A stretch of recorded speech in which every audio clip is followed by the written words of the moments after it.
arms and left. At the court's center were the royal couple, both of them all but swooning with happiness. The young king was besotted with his wife, who was at least his equal in intelligence and education, and with vastly more experience of how hard even royal life could be.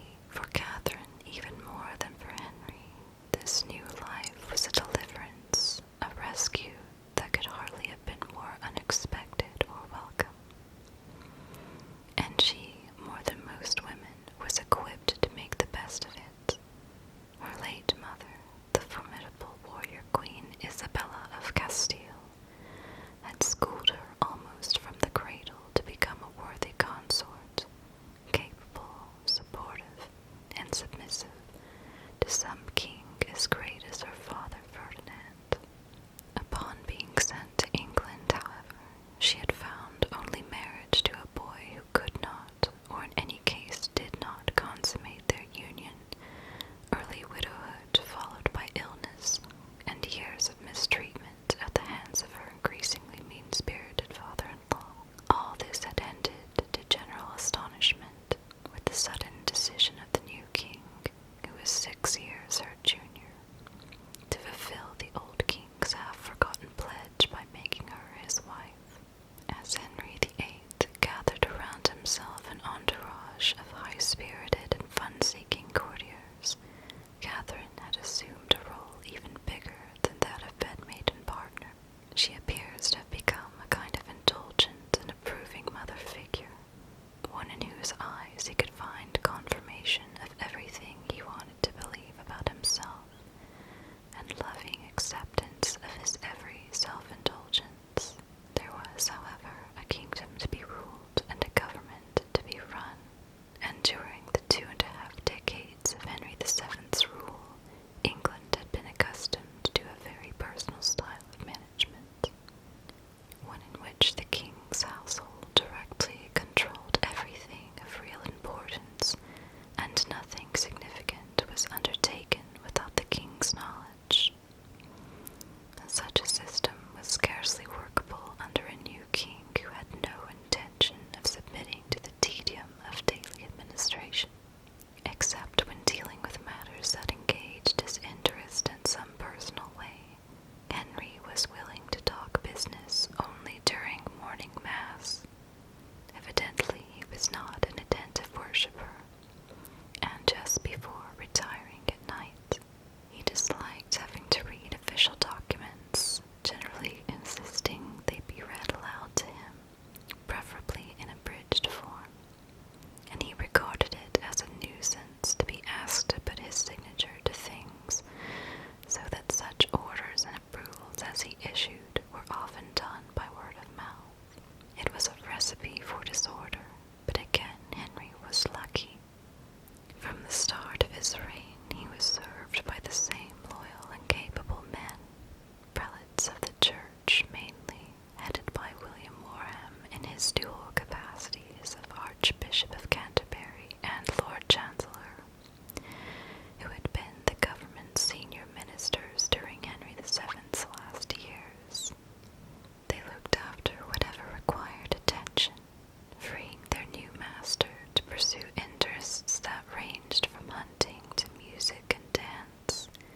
He was a talented instrumentalist and composer of songs, from jousting and gambling to tennis and the collection and improvement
settlement.